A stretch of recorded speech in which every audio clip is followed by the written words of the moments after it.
Boa noite a todos. Muito obrigado por vocês estarem aqui conosco nessa noite. Mais um momento de aprendizado, de troca de figurinha, de conversar um pouco mais sobre a dependência emocional dos familiares, dos adictos. Eu sou Jairo Teles, sou representante aqui do Grupo Recuperação em Foco e a gente vai assistir uma vinheta antes da gente comentar, para que daqui a pouco a gente conheça o nosso colaborador de hoje. Sejam todos muito bem-vindos ao canal.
Agora sim, por gentileza, todos vocês que estão nos acompanhando, nos dê um feedback se estão nos vendo legal, se estão nos ouvindo bem, e inclusive pode dizer de onde você está falando, para a gente ver até onde a gente está alcançando aí. Bom, hoje nosso bate-papo vai ser com um cara bem bacana, né, que a gente se conheceu aí pela rede digital, que é o Caio. Caio, por gentileza, se apresente aí para a galera e seja bem-vindo ao canal Recuperação em Foco. Obrigado, Jairo, pelo convite, tá? Boa noite a todos. Meu nome é Caio, como o Jairo acabou de mencionar, tá? Eu sou psicólogo clínico, sou da cidade de Jaú e atuo atendimentos online e presencial, tá? Trabalhei mais de 10 anos com recuperação de álcool e droga em instituições, tratamento voluntário, involuntário, com menores, né, com jovens e com mulheres também, tá? E nessa jornada eu tive a oportunidade também de lidar com outro lado, que são os familiares, né? E eu costumo dizer que a dependência química, ela é uma doença, não é contagiosa, mas ela é contagiante, né? Ela acaba adoecendo todos à sua volta. E os familiares, a diferença é que muitas vezes, em busca desse sentido, de preencher esse vazio, ou se esquivando dos problemas, da própria realidade, ou até mesmo tentando buscar no País das Maravilhas, né, dos efeitos das drogas, a família ela vai perdendo o sentido, né, o sentido da vida vem do o ente querido, né, o filho, o marido, a filha, a esposa, e vai roubando, né, justamente esse sentido. Ninguém projeta, as pessoas que amam esperam o melhor, né? E quando começam a assistir de camarote a esse essa curva descendente, vamos dizer assim, essa jornada autodestrutiva, a família vai adoecendo, né? Ela perde a identidade e muitas vezes se estende por meses e anos, né, meu amigo? Então, é uma jornada assim, não é só a pessoa que tem problemas com as adicções, né, mais especificamente do álcool e da droga, que precisam de ajuda, né? Os familiares também precisam. E muitas vezes, já as famílias me procuram acreditando que o problema está no outro, e esquece de tratar a própria as próprias mazelas, os desafios, né? A situação, as inabilidades frente a essas situações, até que ponto eu posso, até que ponto eu não posso, né?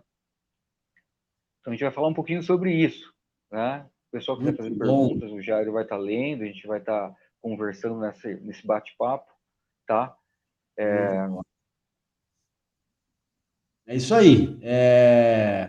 Bom, eu acho que é muito interessante esse tema, Caio, até porque dessa questão que você já mencionou, né? Você já tem uma vivência aí na tua trajetória profissional, quanto dentro e fora de instituição, são dois parâmetros, né, totalmente diferentes.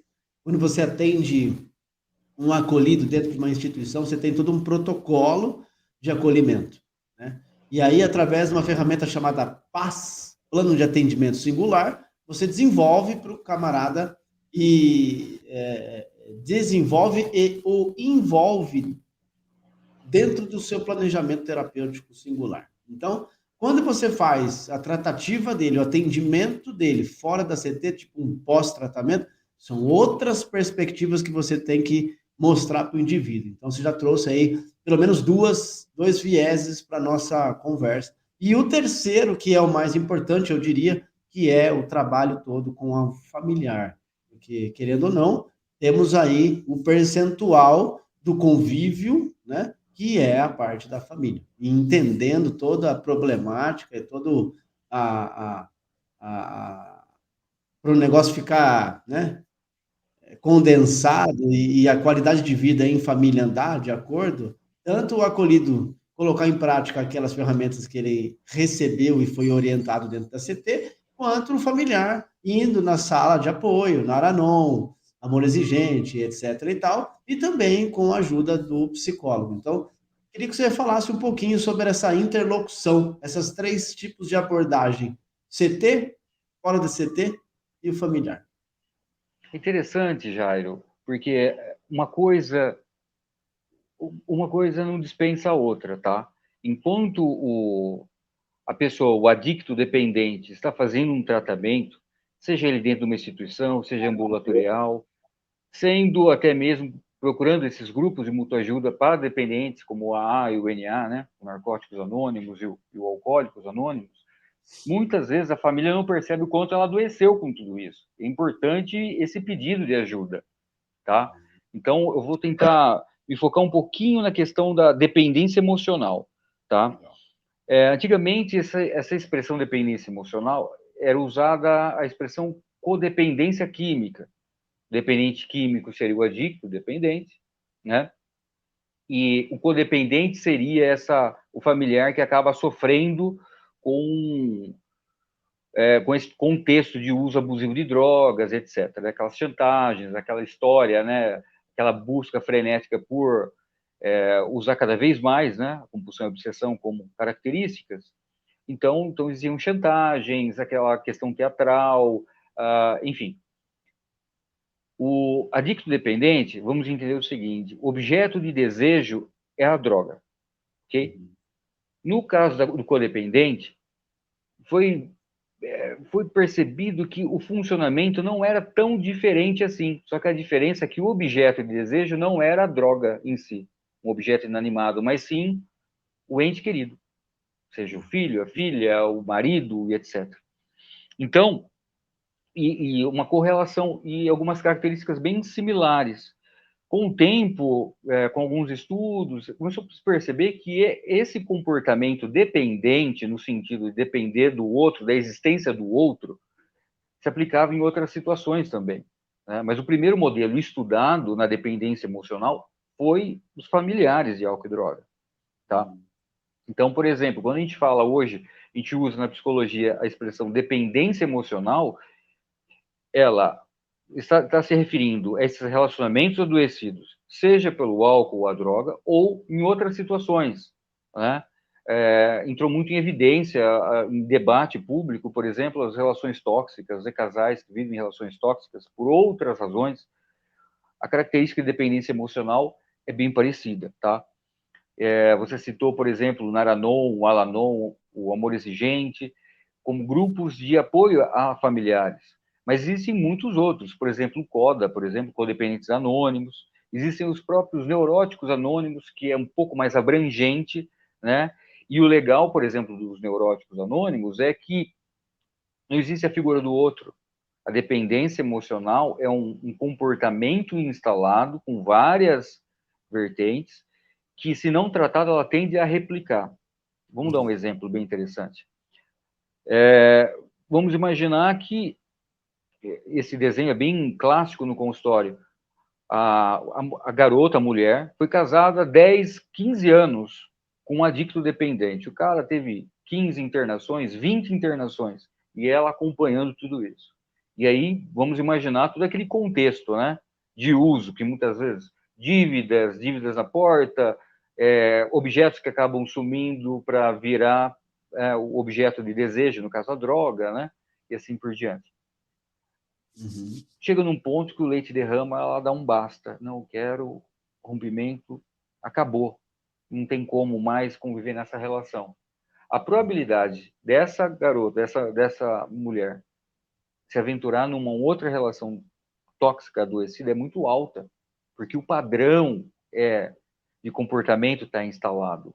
Uhum. Percebe? Uhum. Essa é a questão. Então, um dependente emocional precisa procurar ajuda profissional, ou até mesmo ajuda de grupos, ou, se possível, simultâneo, não tem problema nenhum, né? Eu sou um cara, vou ser bem honesto, Jair, eu sou um cara, vamos dizer assim, um entusiasta dos grupos de mútua ajuda. Por exemplo, as expressões adicções que a gente usa no manual de psicologia surgiu, né? Na década de 50, o NA já usava essa expressão.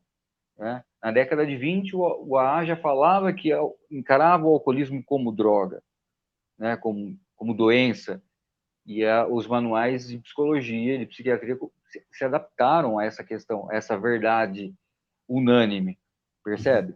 Então, alguns dilemas que eu encontro no consultório, no dia a dia, nesse manejo da família e essa inabilidade de como lidar com o seu adicto de estimação, vamos dizer assim, né, é gritante. E um fato bem curioso, né? Suponhamos que o ente querido resolve pedir ajuda ou, num caso extremado, a família entra com uma intervenção, numa internação involuntária ou compulsória, tá? É muito comum o dependente emocional adotar outro adicto de estimação. Explico. Quando eu trabalhava em algumas instituições, eu acredito que você já deve ter passado por isso, algumas instituições a gente acabava fazendo esse acompanhamento de forma remota, né? A família ligava para a instituição, algum dos funcionários, dependendo do plantão da escala, né? Isso varia de instituição para instituição, atendia, dava o acolhimento, o suporte, passava as instruções, todas as Uhum. informações possíveis. Ele está assim, ele acordou bem, está se alimentando, e assim por diante. Teve o médico essa segunda-feira, passou pelo psicólogo na quinta, coisas assim. Sim. E a gente percebe, assim, como que eu posso dizer, até mesmo uma abstinência desse adicto de estimação. A família Uhum. sente a falta, porque agora tá difícil dormir. Mas por que, mãe, que tá difícil dormir? Por quê? Porque eu não tenho que correr atrás, saber onde ele está. Ele parece que está faltando alguma coisa, está faltando um problema. Foram tantos meses e anos, né? Onde ele está, o que ele deve estar fazendo? Vamos pegar o carro, vamos atrás dele. Ai, meu Deus, vamos, né? O telefone toca, alguma coisa aconteceu. Será que, né? Que quando ele está fazendo um tratamento, a família começa a sentir a falta, né? A Uhum. falta, entre aspas, do contexto caótico. E, por exemplo, suponhamos, eu, João e a dona Maria, minha esposa, internamos nosso filho Pedrinho. O Pedrinho está fazendo tratamento na clínica ou na comunidade terapêutica X. Aí eu fiquei sabendo que o Zezinho também tem o mesmo problema, o filho dele está dando trabalho. E aí eu começo a ir atrás do filho do Zezinho, porque parece que está faltando alguma coisa. Uhum. Olha só que loucura. É, Eu estava vivenciando, dedicando energia, muitas vezes de forma errada, tentando enxugar gelo, né? Com o meu adicto de estimação, e agora que ele resolveu pedir ajuda, ou nós tivemos a coragem de fazer uma intervenção, eu estou correndo atrás do adicto dos outros. Pois Percebe? é. Por isso é importante esse grupo, os grupos de mútua ajuda, né? Uhum, uhum. Quer fazer alguma colocação? Pode. Sobre essa questão emocional, eu estou pesquisando bastante sobre isso, que agora o que se fala é personalidade narcisista, né? Agora o que mais se fala é personalidade controladora, são pessoas que são intolerantes, né? E a vida por si só, nós estamos numa época da intolerância, nós estamos numa época onde as doenças psicossomáticas estão dando trabalho e dando preocupação. Mesmo porque você citou 2 décadas aí muito importantes na jornada e trajetória dos grupos anônimos, né, que foi a década de 20, que foi aí onde despontou a questão do alcoolismo, né, e depois, a década de 40, 50, que também já foi um pouco mais deixando o pessoal da época com uma antena ligada. E hoje a gente já está vendo aí o que a K2 e o K9 está fazendo com os sujeitos. Né? Mas isso é através da substância.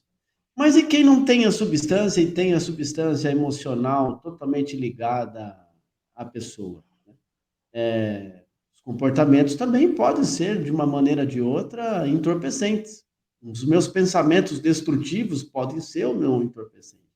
E aí, quando eu digo que as relações emocionais, elas de fato, elas me jogam para a lona, se eu não conseguir, primeiro, detectar, segundo, investigar, e terceiro, partir para a ação de verdade, mudar o tipo de entonação, né, de postura, cara, é impressionante como a questão sentimental afetiva e a emoção nos derruba. Eu me identifico totalmente nesse episódio que você falou aí, dessa questão de estar algo ligado, de sentir que algo está ali, e eu tenho a sensação que eu preciso me desconectar, mas parece que a minha energia não é tanta e o negócio não sai.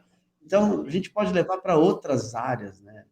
Um relacionamento Sim. abusivo, por exemplo, eu não consigo me desconectar, o negócio lá. Sabe, a seiva, parece que tem alguma coisa se alimentando ali diário que eu preciso interromper. Só que essa interrupção vai gerar dor, vai gerar trabalho, vai dar trabalho. E aí, de fato, eu não quero pagar para ver, né? Acho que é isso mais ou menos que você falou aí. São duas jornadas distintas, né? Tanto do dependente emocional quanto do adicto dependente, né? Uhum. Fato é que ambas as situações, né, geram muito sofrimento. E o sofrimento por si só, ele gera o isolamento, percebe? A gente acaba Uhum. vivenciando uma bolha, como se o mundo se resumisse àquele contexto. E não é assim. Vamos lá, então. É claro que é um processo gradual.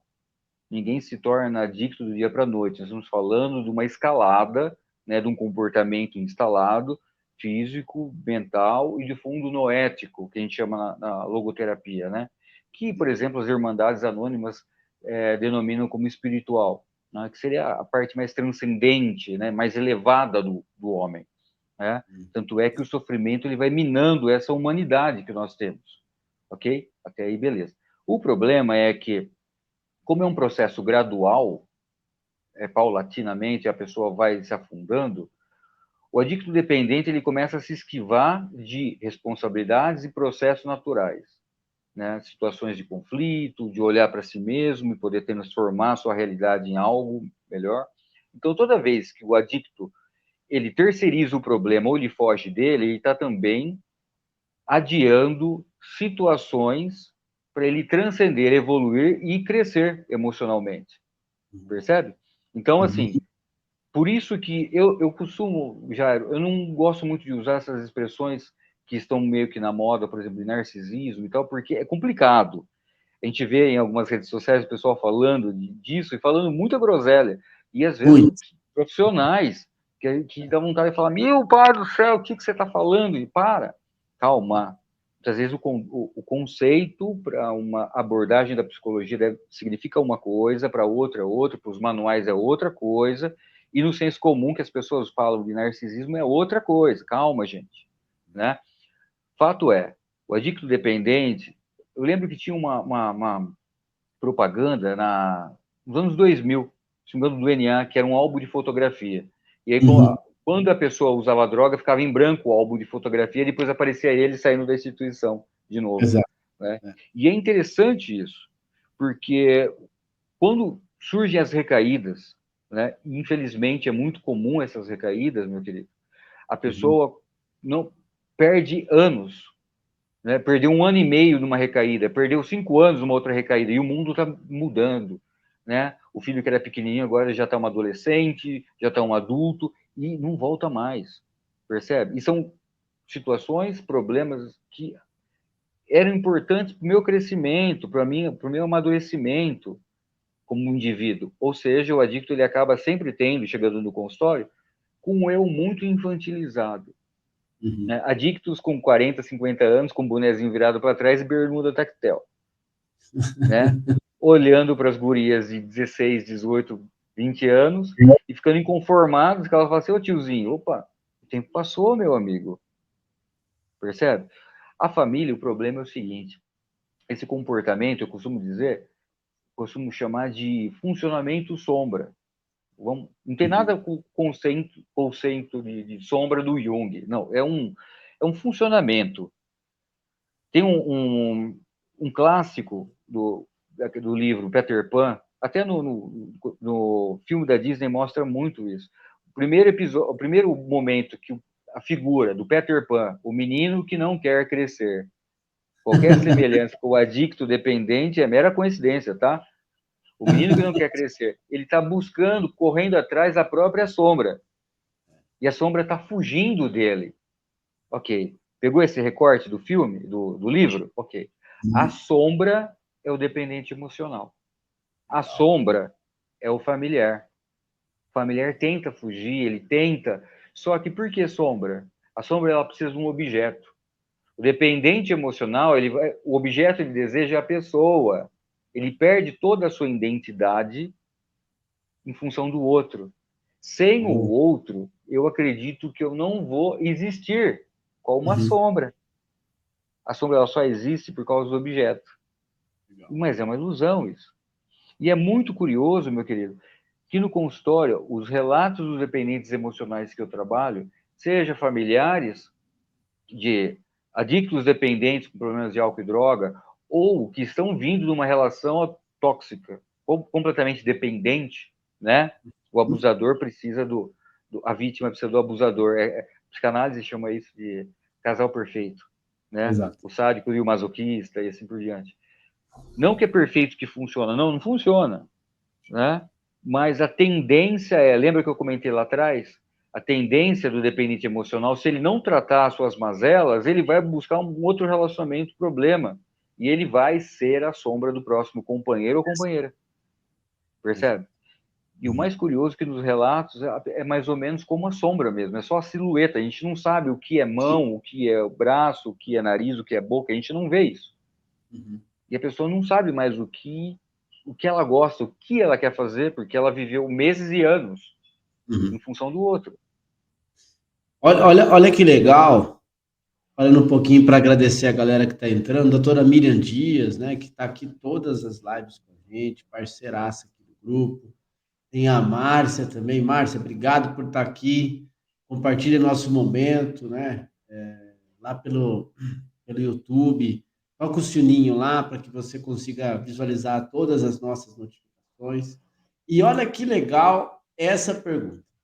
A Ednália Guimarães. Dependência emocional pode se manifestar na vida de alguém por herança de pais superprotetores? Perfeito, vamos lá. Uma ótima pergunta. O que eu tenho percebido muito nas questões, por exemplo, no consultório mesmo, tá? Vamos abranger, então, o leque para as dependências emocionais como um todo, tá? Uhum. Às vezes, a relação adoecida que a pessoa está vivenciando, ela é muito ligada, não é uma questão genética, tá, gente? Mas uma questão cultural. Explico, tá? A Uhum. primeira referência de vida real de qualquer indivíduo vamos dizer assim, o trailer do que é a vida real se vê em casa, é apresentado pelos pais. Logo, eu percebo que quando a gente começa a, vamos dizer assim, trazer à tona alguns dos valores, a visão que a pessoa tem, muitas vezes, de relação, de relacionamento, tá? É uma visão já meio distópica, porque foi isso que não foi vendido, mas foi isso que foi apresentado lá. E aí, muitas vezes, a relação do pai e da mãe era uma relação tóxica, né? A mãe era extremamente dependente emocional do companheiro do pai, né? E essa vamos dizer assim, essa é a régua de normalidade que muitas vezes a pessoa tem, né? Então, assim, ampliar justamente o conceito, esse simbólico de relação, né? Do que é uma relação saudável, né? Vamos dizer assim, reconstruir ou restaurar essa visão demanda muita habilidade do terapeuta, do psicólogo, tá? Então, mas é importante. É claro que, lembrando, você não é sua mãe, você não é seu pai, né? A missão dos filhos é justamente superar os pais, né? E Uhum. digo, e vou fazer até uma reflexão para quem nos ouve, né? Você vai perceber quando você superou seus pais, tá, como indivíduo, como pessoa, etc. Quando determinado momento da sua vida você for reconhecido por você mesmo. Explico. Quando jovem, você vai em algum lugar, no trabalho e tal, o pessoal vai falar assim: você não é o filho do fulano? Uhum. Não é assim? Os jovens adolescentes vão falar: você é o filho do Beltrano, do João, etc. E tal. Quando você consegue amadurecer a um ponto que vou encontrar o seu pai, a sua mãe, falar assim: você é o pai do Caio, significa que você alcançou um nível de maturidade esperado, que a sociedade, que sua esposa, que seus filhos esperam de você. Uhum. Mais alguma pergunta, Jairo? Legal aí? Manda bala que hoje a gente está afiado. Ó, por enquanto ainda não. Tem uma boa noite aqui da Gisele. Gisele, obrigado. Gisele Barbosa. Obrigado de estar aqui conosco, Gisele. Também compartilhe os nossos conteúdos. A gente está lá em todas as nossas plataformas. Eu vou deixar aqui também para rodar para a gente. Ó. Estamos no Facebook, estamos lá no YouTube, estamos aqui no Instagram. E a gente tem um grupo de Facebook também, onde a gente pode bater um papo lá, onde você pode colocar as suas dúvidas, o que você acha pertinente lá para as pessoas que estão lá para ver o conteúdo, né? Mas eu estava dando uma pesquisada sobre esse assunto, Caio, e olha que eu encontrei aqui, ó. Só dando uma pincelada, né? Eu descobri que todos os familiares que convivem com os adictos, de forma direta ou indireta, sofrem com o fenômeno de codependência familiar. E essa codependência, que é o que a gente está trazendo hoje na discussão, né? Acontece quando a família, tipo, acaba se envolvendo de forma intensa com o adicto. O que, que é isso? Viver em função de agradar o seu ente querido que usa a substância, de forma que controla todos os seus comportamentos. Olha que louco. E aí, trazendo essa questão para a gente discutir, né, você que é uma mãe codependente, é um pai codependente, é um irmão, uma esposa, um tio, um avô, uma avó que cuida do camarada e você está vendo o sofrimento que esse cara está fazendo, e talvez ele não consiga enxergar que ele está sofrendo, porque o adicto em si não consegue. Né? Ele traz para si, eu era assim. Não, mas só eu que estou usando droga. O problema está em mim, então não estou te afetando. Está totalmente errado, essa matemática não funciona. E aí, você que é um codependente, você quer de fato mudar toda a trajetória do jogo. Mas eu acho que fica de mãos amarradas, né, Caio? Quer falar um Sim. pouquinho sobre isso aí? Porque, assim, de Vamos. fato, você tem uma ação do dependente. A família toda pode querer, mas a ação de verdade tem que vir do dependente. Tá. vamos então usar um lado simbólico, que muitas vezes o nosso amor é adoecido, tá? E até mesmo, recentemente teve a Páscoa e tal, interessante se a gente for fazer uma reflexão sobre o conceito.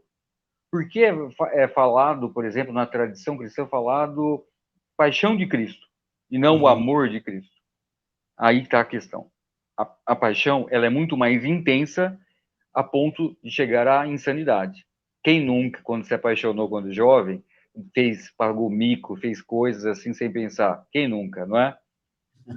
Sim. Agora, o problema, a questão do paixão, né? Tanto é patologia, vem dessa expressão, paixão, né? Olha que interessante. Muitas vezes a forma de amar está errada. E quando a gente fala assim da questão do tentar poupar o outro, lembre-se, todo o problema é uma oportunidade do outro transcender, evoluir. Se eu fizer a tarefinha de matemática da minha filha de 5 anos, ela não vai aprender. A vida lá na frente vai cobrar essa DP, essa matéria que ficou para trás. Essa é a questão. Então vamos lá. Lembre-se, são duas jornadas diferentes. Já que eu falei da paixão de Cristo, vou dar um outro exemplo, então, bem legal, que se aplica muito. Aquele episódio, uma historinha, uma parábola encontrada no Evangelho, do filho pródigo, que Nossa. o cara, Lucas? na sua revolta, quase de adolescente, pede como fala? Pede o direito dos bens e tal, né? A herança em vida, Uhum. vai, apronta tudo, etc. Depois ele volta rastejando. Ok. Mas o que isso tem a ver com dependência emocional? É um ótimo modelo do que fazer. Observe que nessa historinha, se a gente olhar ali na Bíblia, o pai não vai atrás, não manda ninguém ir atrás do filho. Ele vai lá, torra tudo, bate a cabeça, come a comida dos porcos. Aí no momento que ele, tum, o insight, o despertar espiritual, o que eu estou fazendo? Eu tenho cama, eu tenho comida, eu tenho meu pai que me ama, hora de voltar para casa. O pai estava ali esperando. Acredito eu, se a gente for tentar se colocar naquela história, quantas vezes o pai orou, fez as suas preces, segundo as crenças dele, né? Não estou aqui, peguei emprestado esse recorte do cristianismo aí, do texto sagrado para os cristãos, né? Eu sendo cristão, eu estou dando um exemplo, né, ilustrativo. Não estou querendo fazer nenhuma aula de teologia aqui, pelo contrário. Mas essa é a postura. Às vezes a gente tem que respeitar o direito do outro sofrer, até o momento da pessoa pedir ajuda, né? Uhum. O desconforto faz parte da mudança, tá? Psicologia comportamental pode, né, os psicólogos da comportamental vão explicar melhor que eu. Se você estiver assistindo a televisão, deitadão no sofá, por que você muda de posição? Logo, porque o seu braço está enformigando. Então, o desconforto faz com que você mude. Percebe? O desconforto faz parte disso. Muitas vezes, esse amor adoecido de tentar sabotar, eu tenho medo, vergonha, culpa do que vão pensar e etc., você está sabotando. Percebe? Essa é a questão. Você só está colocando mais lenha para ele queimar. Percebe? Uhum. Às vezes a gente está adiando, porque assim, se todo dependente emocional tem a figura da pessoa que abusa, Uhum. né? Que faz aquele terrorismo, faz a chantagem. Fato é, toda pessoa que é abusada fisicamente, emocionalmente, aquele terrorismo que a pessoa faz, né? Ela se sente culpada. Lembra do funcionamento sombra que eu falei? Sem essa Sim. pessoa eu não existo.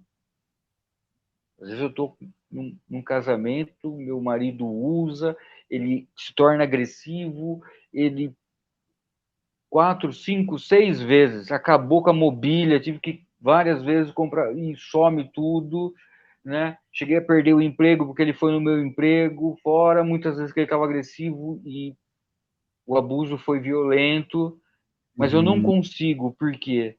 cria uma visão distorcida. Meus filhos, o que eles estão vivendo num contexto que, né?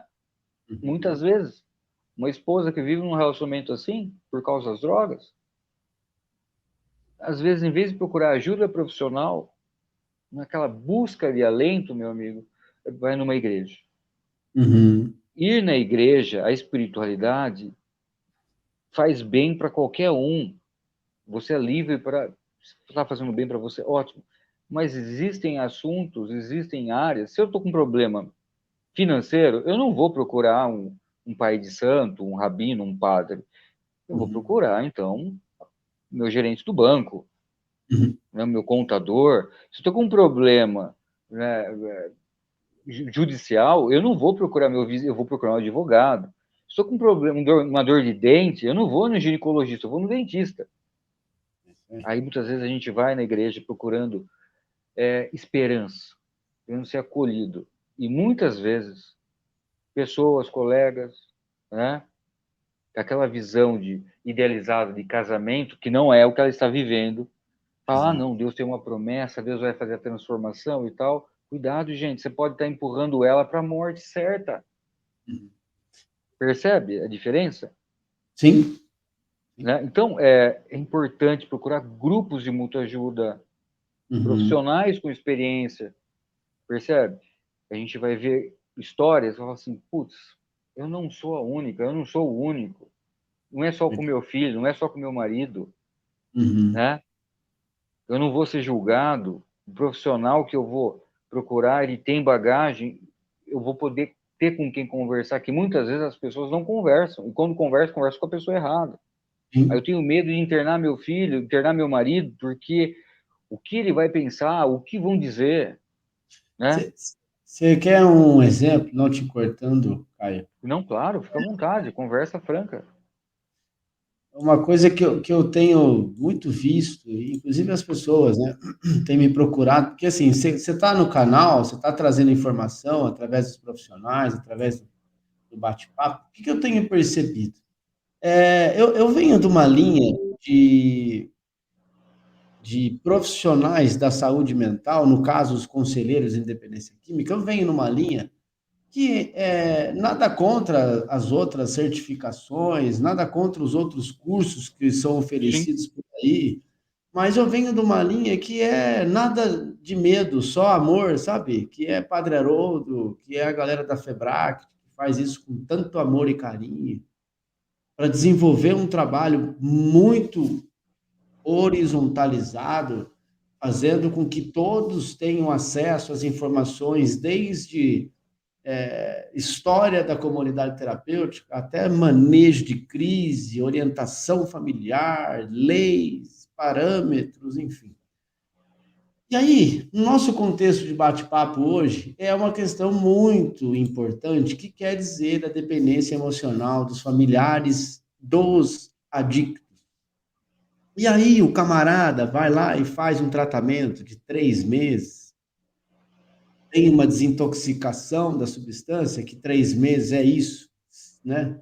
Que a gente consegue alcançar. Claro que nível social e consciência é de cada um, e cultural é de cada um. Aí o camarada veste a camisa lá de terapeuta e fala: não, agora eu vou 3 meses de tratamento, eu posso ser um terapeuta. Cara, eu fico muito triste pelo que eu estou vendo aí. Não sei se você já se deparou com isso, mas eu lido com isso diretamente, né? Eu tenho aí, hoje eu assumi alguns detalhes da onde eu estou trabalhando, que inclusive eu faço algumas pré-entrevistas para serem selecionados os caras. Então, o que eu tenho visto, Caio, infelizmente, cara, são pessoas que não têm uma postura profissional de primeiro momento, são pessoas que não têm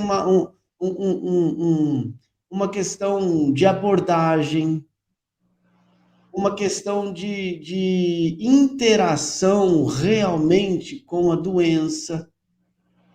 E aí o camarada vai, não, família, eu posso te atender. Nada contra essa galera, que eu acho que é até bacana dos caras se esforçando, caminhando, fazendo o negócio girar.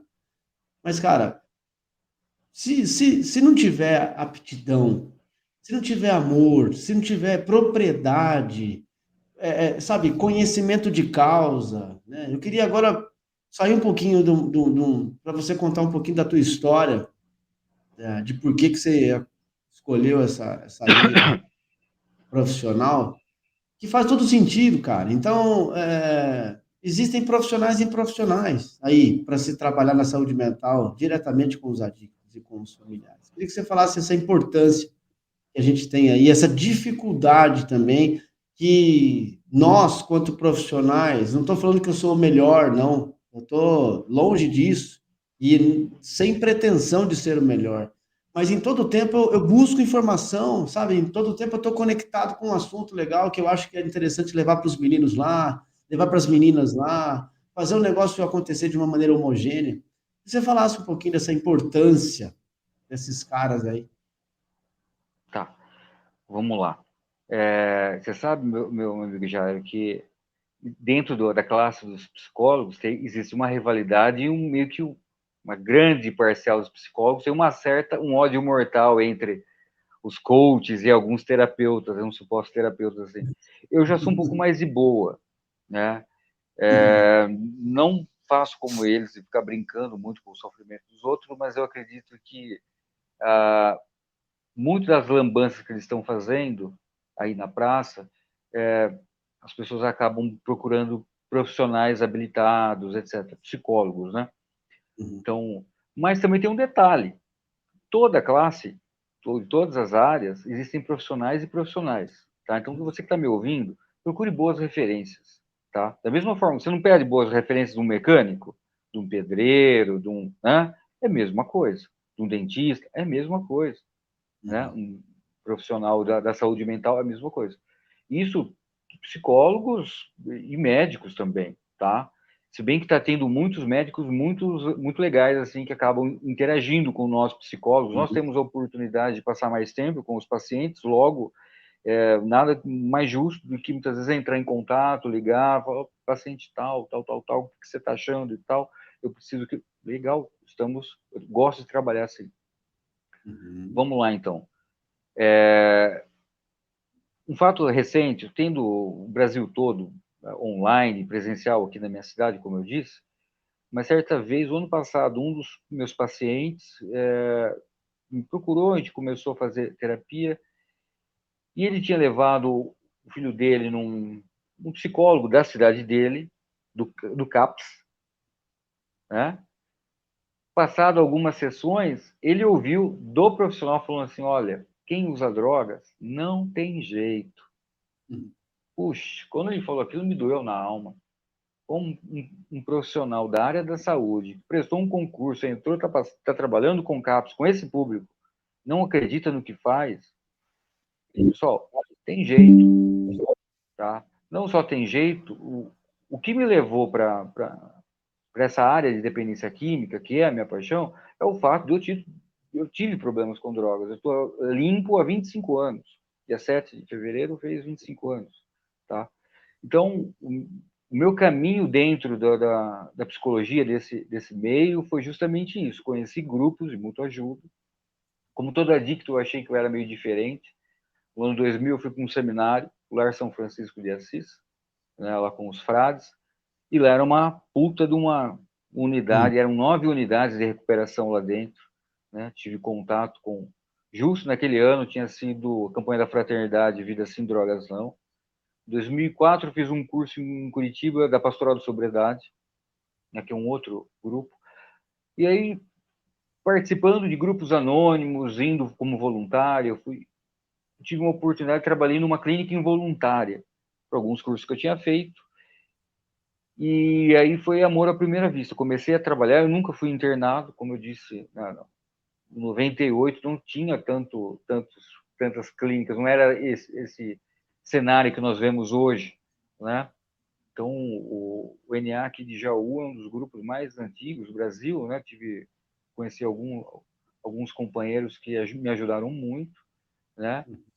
E lembro que eu comentei do problema, das dificuldades. Uhum. Muitas vezes a gente precisa passar por algumas tragédias, né? para a gente superar, enfrentar alguns dragões para a gente alcançar o tesouro, não é assim? Se eu não tivesse vivenciado, né, todas essas questões das drogas lá atrás, eu não seria o profissional que eu sou hoje. Né? Então, eu entrei no curso de psicologia, eu já estava limpo, já era casado, já tinha trabalhado em algumas instituições, né?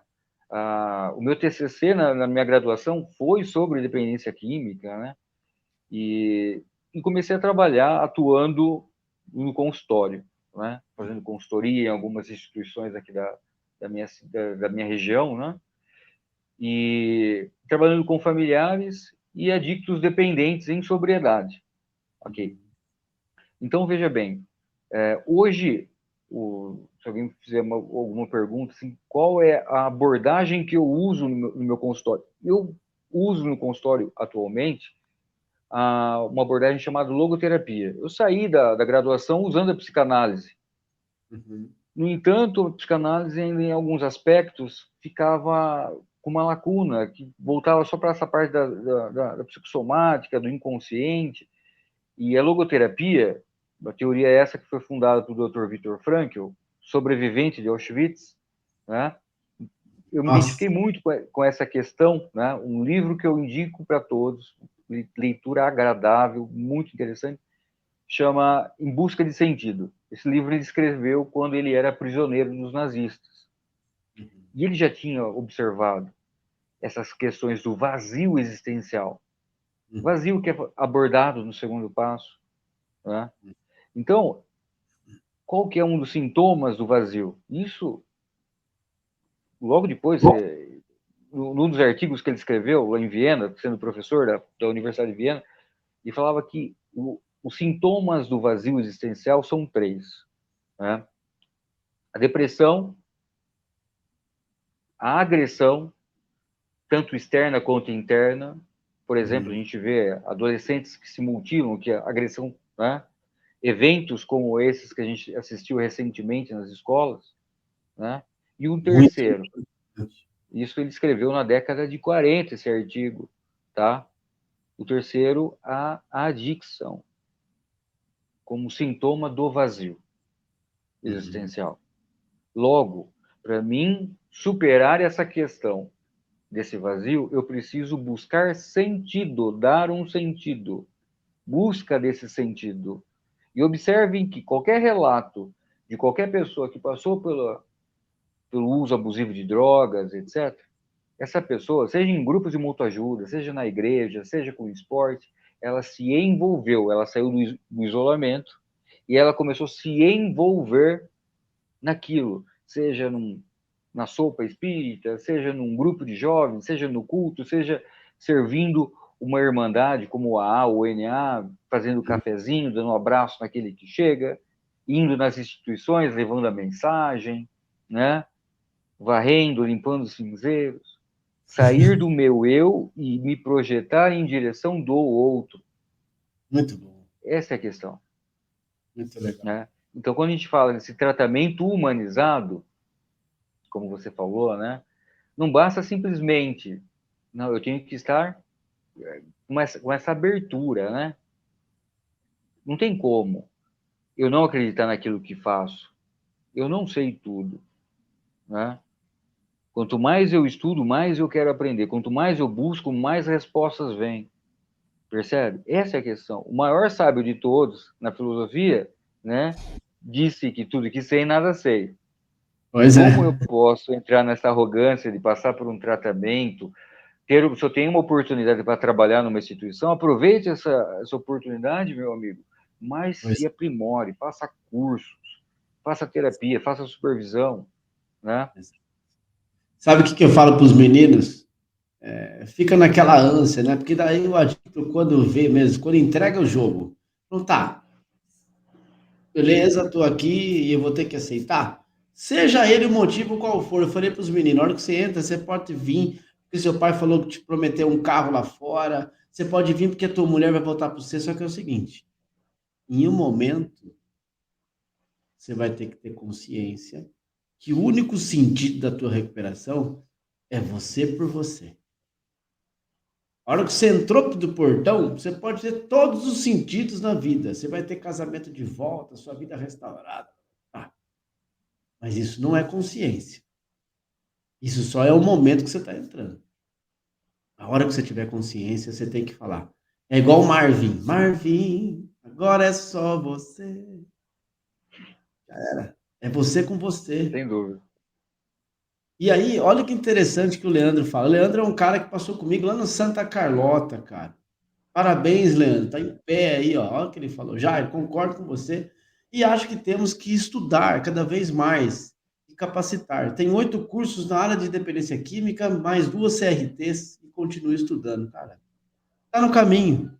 O cara aprendeu, né? Tá aí. Hoje a gente teve um bate-papo por telefone. Obrigado, Leandro. Você só me ensina que eu preciso voltar cada dia mais, preciso aqui estar aprendendo com vocês, estar desenvolvendo aqui a arte de viver em sobriedade, né? E aí, olha a pergunta da Ednália de novo. Até que ponto a família pode interferir no tratamento do adicto? Em quais principais e quais principais consequências sofridas pelos familiares de um dependente químico? Hoje Tá, ela está vamos lá. acertando no alvo. Hoje as perguntas estão vindo assim na bucha, né? Vamos lá. É claro que isso vai variar muito de situação para situação, tá? Muitas vezes nós tentamos fazer por eles o que eles precisam fazer e o que é para nós fazermos nós não fazemos, tá? Um lema bem legal desses grupos, seja o CODA, os Neuróticos Anônimos, Amor Exigente, Naranon e Alanon e tantos outros, hashtag Viva e Deixe Viver. Boa. Vou repetir novamente. Hashtag Vive e Deixe Viver. Vamos lá. Eu percebo três situações distintas. Uma é quando o adicto dependente, membro da sua família, está no uso, é uma. Segunda situação, quando ele está em tratamento. Terceira situação, quando ele fez o tratamento e voltou e agora ele não está usando, tá? Na primeira, o que eu faço? Interno, no interno, enfim, ponho para fora, não ponho. Veja bem, não existe uma fórmula de bolo, tá? Não existe uma fórmula, faça isso, isso, isso que vai dar certo. Cada caso é um caso. Tem famílias que têm condições de internar quantas vezes for necessário nas melhores instituições do país. Se você tem essa condição, meu querido, e acha que é mais barato você internar do que ele, faça isso, entendeu? Não sou eu que vou falar para você faz ou não faz. A questão é, o uso abusivo de drogas é um suicídio, vamos dizer assim, de forma homeopática. Esperamos que, como no exemplo ali do filho pródigo, ele fala, putz, o que eu estou fazendo? E volte. Mas muitas vezes ele precisa sentir. Se eu ficar só também, né, dando lenha para queimar, ele não vai sentir o fundo de poço, ok? Agora, em algumas situações, lembra do Vive e Deixe Viver? Independente se ele está usando internado ou está em sobriedade, eu preciso viver a minha vida. São jornadas distintas, tá? Ele está feliz, eu estou bem. Ele está feliz e tal, ele está indo num grupo tal. Ele está meio agitado. Eu acho que eu estou mal. Olha a dependência emocional. A dependência emocional, a pessoa é movida pelo humor do adicto, você está lascado, porque oscila pra caramba. Né? Ele acordou sorrindo. Tô bem, obrigado, Jesus. Ele acordou sorrindo. Nossa, ele acordou chutando o cachorro. Ai, meu Deus. Ai, coitado de mim. O que eu tô fazendo? Eu tô fazendo errado. Calma, você precisa de ajuda. Calma. Vai chegar num ponto, tratando, você vai perceber que eu sou eu, você é você. Se os nossos caminhos se cruzarem, vai ser maravilhoso. Mas se não cruzarem, meu amigo, nada eu posso fazer. Muito bom. Nada eu posso fazer. Percebe? Eu não consigo mudar o outro, eu só consigo me modificar. O problema é o seguinte, se eu não me tratar, o meu adicto de estimação pode até entrar em recuperação por si só, mas eu vou continuar dependente, eu vou continuar na neura, tá? E eu vou querer controlar os outros, etc. E muitas vezes eu posso até sabotar. Vou dar um exemplo bem interessante. Caso real, tá? Caso de alcoolismo que eu tratei faz algum tempo, faz alguns anos. Tanto é, a família era a esposa, o marido, que era alcoólatra, e o filho. O filho internou o pai, ok? Quando na instituição que eu trabalhava, ele assinou, ele falou assim, Caio, eu nunca vi meu pai sóbrio. Não. Olha só a fala, aquilo me marcou pra caramba. Eu lembro quando eu era criança que eu chegava da escola e assistir desenho no SBT, né? Meu pai estava com o corotinho dando risada no pica-pau. Olha só. Só que aí, mais adiante, 6 meses de tratamento, as funções sociais já não estavam. Né? Aquela esposa deixou de ser esposa há muito tempo. Né? Ele deixou, ele era quase tipo assim, um filho que cuidava, que você tinha que dar banho, que dormia ali na dispensa, não dormia nem no quarto mais. E para retomar essa relação, Hum. para ser É, honesto, nesse caso específico, essa esposa tinha deixado de ser esposa. Ela já estava vivendo até um novo relacionamento, só que ela não conseguia se desprender porque ela sentia que ela tinha que cuidar do cara. é. Olha só a dependência emocional, Uhum. percebe? Então, histórias assim semelhantes ou até mais bizarras ou menos, depende do ponto de vista do leitor, é muito comum, gente, como história, tá? Você estava falando, eu estava pensando, né? A questão do retrabalho, tudo que você faz de novo, por outra mão, até você conseguir entender por que que o cara parou no meio do caminho, e você vai ter que refazer. Esses dias eu estava no setting terapêutico com os meninos, a gente estava trocando uma ideia, e aí eu levei isso aí. Você está cansado de vir e voltar de uma instituição? Todo mundo levanta a mão. Nossa, estou cansado, estou desesperado, tô querendo viver de novo. Não aguento mais, tá? É a mesma coisa de um retrabalho.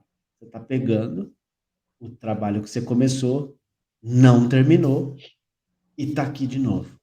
Só que o mais importante disso, que quando eu pego um retrabalho, por exemplo, de pintar uma parede que um pintor que eu não conheço largou pela metade, é uma coisa. Eu pegar o retrabalho que eu mesmo fiz e parei, é uma outra, dá um outro sentido. E aí a gente começou a pensar. E aí chegamos num viés bem interessante lá nessa reunião, né? Bom, mas o nosso tempo está acabando. Tem mais uma pergunta do Leandro. Doutor, eu vejo muitas famílias tóxicas para o dependente, querendo comprá-lo e em troca da sua permanência em uma clínica. Isso também é uma manipulação? O dependente não se aproveita disso? Sim. Dicas do que não fazer, É isso aí. tá? Vou dar um exemplo, tá? É uma história pessoal minha, tá? Eu lembro que eu entrei em recuperação muito jovem, ainda adolescente, né? E eu lembro que eu arrumei um trampo e meu pai que meio que fez essa ponte. Meu pai era representante de vendas aqui na minha cidade, tinha muita fábrica de calçado naquela época. E meu pai era representante de uma rede de lojas na época. E aí ele, no fim de semana, deu uma volta de um rolê de ônibus para mostrar como é que ia ser minha rotina, Aham. né? E indústria, pelo menos na minha época, quando é aquele negócio, passou um minutinho, você perdia o dia, tinha que voltar para trás. É Aí isso aí. beleza, parte da manhã trabalhei na produção, esteira, aquela coisa toda. E eu vi meu pai andando ali na produção com o dono, né, da empresa. Deu sinal, na hora do almoço eu fui lá, né? Fui, né? Ô pai, tudo bem e tal? Vamos lá, vou te levar a almoçar em casa. Levou e tal, a gente almoçou, começou a assistir o programa de esportes e tal, ele olhou para mim e falou assim, você não vai perder o ônibus? Eu falei, oi, como assim? Você não vai me levar? Eu falei, não. Como assim vou te levar? Sou eu que trabalho lá? Não. Vai passar daqui 5 minutos. Se você perder o dia, provavelmente você vai perder o emprego. Saí Hum. correndo e tal, consegui pegar o ônibus. Trabalhei, voltei, né? E meu pai, aquele humor sádico, né? Muito, eu acho muito disso, né? Os sertains têm um humor meio picante até hoje, né? Ele falou assim: Nossa, aqui tá meu filho trabalhador e tal, né? Como se, né? Achei que ia ter um tapete vermelho. Tem até um presente para você. Falei, é mesmo? Fui lá, né? Inocente, abri o presente. Era uma marmita térmica. O que é isso? Você não conhece? Você nunca viu? Isso daqui é uma marmita térmica. Olha que legal. Aqui você põe o arroz, o feijão, aqui a mistura. Você vai começar a levar assim. É, eu achei que eu ia eu ia almoçar em casa. Ele falou, não sei se você percebeu, você tem 1h30 para você cruzar a cidade e vir, você não vai conseguir. Então você vai almoçar no seu trabalho, meu amigo. Nossa, eu fiquei com ódio mortal. Filha da puta, 2 carros na garagem, ele podia me levar e tal. Hoje eu entendo. Se eu não fizer por mim, ninguém vai fazer. É isso. Né?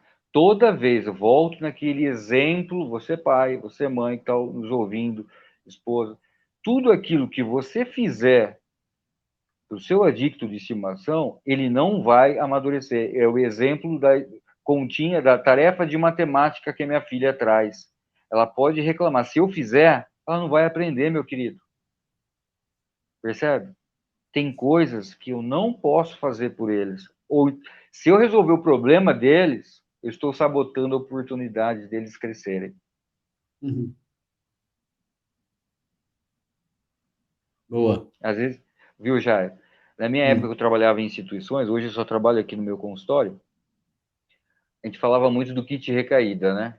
Na época era um telefone, um tênis, na época o tênis do momento era um tal de Nike Shox. Sim. Um Nike, uma roupa bem legalzinha, etc. Nossa, é o kit perfeito. A primeira oportunidade, ele já tem munição suficiente para queimar, para trocar por droga. Exato. É isso aí. Bom, ó, a Gisele. Estou aprendendo isso desde que meu esposo foi internado.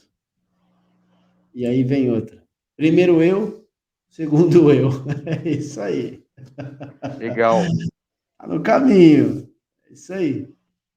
Bom, galera, poderíamos ficar aqui mais tempo, mas com certeza vai ser a primeira de vários debates aqui com o Caio. Depois da primeira vez, viu, Caio? Aí fica de Primeira vez a casa. gente nunca esquece, não é assim? E aí, com certeza, a gente vai articular e bater as agendas para você vir mais para cá. De repente, Legal, legal. quem sabe abraçar um dia da programação do Recuperação em Foco. Vamos pensar nisso também, uma parceria forte. Né? Vamos Quer lá. fazer Eu as só considerações finais? gostaria, você que está nos ouvindo, participou dessa conversa descontraída, etc. Vou tomar emprestado novamente um trechinho que é muito usado em várias vertentes da cristã, né? Tanto católicos, evangélicos, protestantes, etc. Amai os vossos inimigos. Legal. Que tal começar por você mesmo? Que tal começar? Você é o seu primeiro inimigo. Enquanto você está dedicando energia, né? Força e energia para tentar mudar o outro, por que não se modificar, minha querida? Procure ajuda. Pedido de ajuda não é sinal de fraqueza, é sinal que você não vai desistir de jeito nenhum. Muito Procure um bom. profissional, procure um psicólogo ou uma psicóloga, procure grupos de mútua ajuda, tá? Não adianta você dar um banho no porquinho e depois voltar ele para o chiqueiro, ok? Jairo, foi um prazer estar aqui com você, cara, e convidando a gente vai até em batizado e casamento da palestra, se precisar, a gente vem, tá? Só batendo a agenda, a Legal, gente pode contar legal. comigo, meu querido. Agora, a programação da Recuperação em Foco, durante esses dias aí próximos, a gente vai participar uma, de um treinamento aí nas escolas aqui de Campinas. Quem sabe você vai estar no nosso time nos próximos eventos aí, né? Você que está Só com... entrando hoje para o canal, seja bem-vindo, né? Toque o sininho lá das notificações, perceba aí, se identifique com o tema do dia, né? Para a gente traz aqui. Então a gente fala sobre neurodesenvolvimento, a gente fala sobre transtorno por uso de substância, manejo do dependente químico. A gente traz bastante em questão da, da do TOD, do TDAH, enfim. Inclusive, a nossa palestra vai ser sobre o TDAH inclusivo, né? Que a questão do TDAH agora é tudo e todos têm TDAH, né? É um negócio que a gente vai discutir também lá. Enfim, gratidão por vocês estarem aqui, participar aqui dos comentários e que você seja abençoado aí nessa sexta-feira de feriado aí. Para você também, Caio, que você possa vestir a camisa do Recuperação em Foco aí e estar sempre aqui conosco. Gratidão. Perfeito, meu amigo. Convidando, a gente vem. Beleza. Vamos tirar um print? Em Vamos 3, lá. 2, 1. E vamos lá pro. Você também que está nos assistindo aí, tira um print da tela e joga lá no nosso perfil no Instagram. Visite o perfil do Caio, olha lá, ó. Caio Sertain, Certaim. psicólogo clínico. Faz todo sentido para mim a página dele. Acessem lá, nosso colega. Fiquem todos com Deus. Um abraço a todos e até a próxima.